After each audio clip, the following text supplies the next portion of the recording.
तमाशी नौसिकाई, एक ऐसी दुनिया जिसके बारे में ना इंसान कभी समझ पाए ना पूरी तरीके से कोई किताब समझा पाई। आज हम बात करेंगे डीमन स्लेयर वर्ल्ड का जन्म कैसे हुआ। तो ये वो पल है जिसने पूरी दुनिया को एक डायरेक्शन दिया और शुरू हुआ इंसान वर्सेस रात के शैतानों का वॉर, जिसने जन्म दिया एक ऑर्डर को जिसे हम डीमन स्लेयर कॉर्प्स कहते हैं।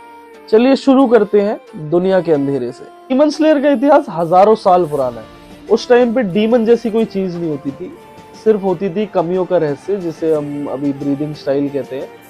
उस टाइम पे जापान ट्राइब के लोग क्या करते थे, नेचर को कंट्रोल करना सीखते थे। कोई आग पे फोकस करता था, कोई पानी के फ्लो पे फोकस करता था, कोई हवा की स्पीड पे करता था। मेन मोटिव यही था, unlock human potential through breathing.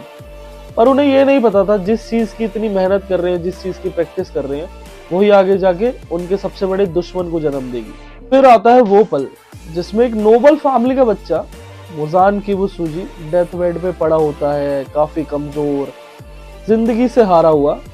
उसका डॉक्टर उस टाइम का सबसे बेस्ट हीलर होता है। वो एक एक्सपेरिमेंटल ड्रग बनाता है। वो ड्रग को लेके उसका मतलब मेन मोटिव था ड्रग देने का कि इंसान जो कमजोर बॉडी है उसकी, उसमें थोड़ी जान आ जाए। पर वो ड्रग लेने के बाद वो इंसान से कुछ और ही बन जाता है, जिसमें उसकी दिल की धड़कन रुक जाती है, जो ह्यूमन लिमिटेशंस होती है उसको पार कर चुका होता है, सुपर स्ट्रेंथ आ जाती है, सनलाइट उसके लिए जहर बन जाता है।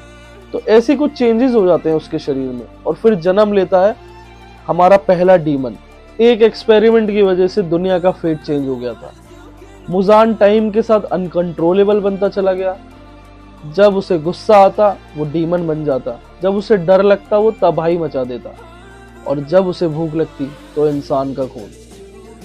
एक दिन उसने किसी इंसान पर अटैक करा और वो इंसान गलती से डीमन बन गया, और वहां से शुरू हुआ डीमन चेन रिएक्शन। फिर डीमन बनने के बाद इंसान की भूख खून में बदल गई, इमॉर्टैलिटी मिल गई, रात उनका घर बन गया और इंसान उनका शिकार। मुजान काफी खतरनाक बन चुका था। फिर जहां अंधेरा होता है वहां रोशनी तो होती है। यहाँ पर रोशनी बना अपना योरीची। योरीची एक इंसान ने एक मिरेकल था, perfect breathing, born with demon slayer mark and see through ability. Yoriichi ने सन ब्रीदिंग को इंट्रोड्यूस करा, जो बाद में सभी ब्रीदिंग की ओरिजिन बनी।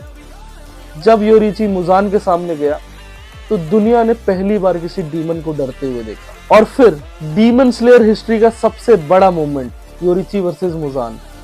जब मुजान योरीची के सामने आया तो योरीची ने उसके 1000 टुकड़े कर दिए। अगर मुजान अपने सेल्स को स्प्लिट ना करता तो वहीं पे वो मर चुका होता।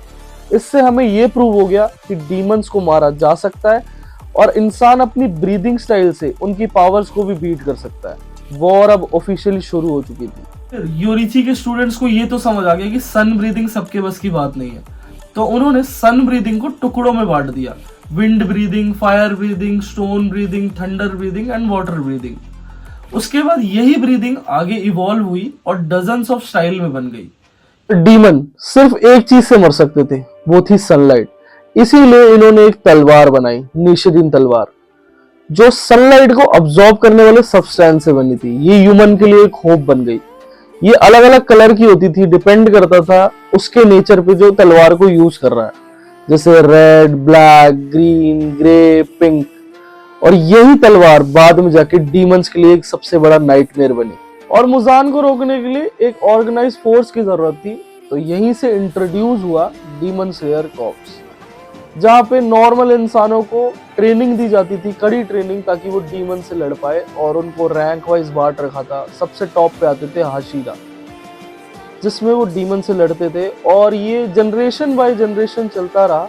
सिर्फ उनका काम यही रहता था कि रात के शैतानों से दुनिया की रक्षा करना। तो मुजान को भी अपने लिए एक डीमन आर्मी चाहिए थी, तो उसने बनाए 12 किजुकी, जिसमें सबसे डेंजरस होते थे अपर मून, डोमा, कोकोशिबो, ग्योतारो, अकाजा, हंतेंगुन।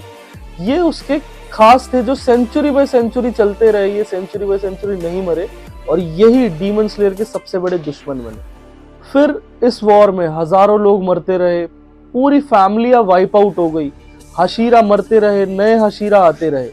ये जनरेशन बाय जनरेशन चलता रहा और हर जनरेशन में सिर्फ यही सवाल था क्या इंसान कभी जानवर से ज्यादा बन पाएंगे या हमेशा शिकार ही रहेंगे? ये थी डीमन स्लेयर वर्ल्ड की बर्थ स्टोरी, जिसमें एक बीमार आदमी से शुरू हुआ अंधेरा और गिफ्टेड वॉरियर से शुरू हुआ रोशनी। ये जंग जनरेशन बाय जनरेशन चलती रही और हर जनरेशन में एक तांजीरो और योरिची जरूर पैदा होता है। अगर आपको इसका डीप डाइव पसंद आया तो लाइक जरूर करें, सब्सक्राइब करें चैनल को।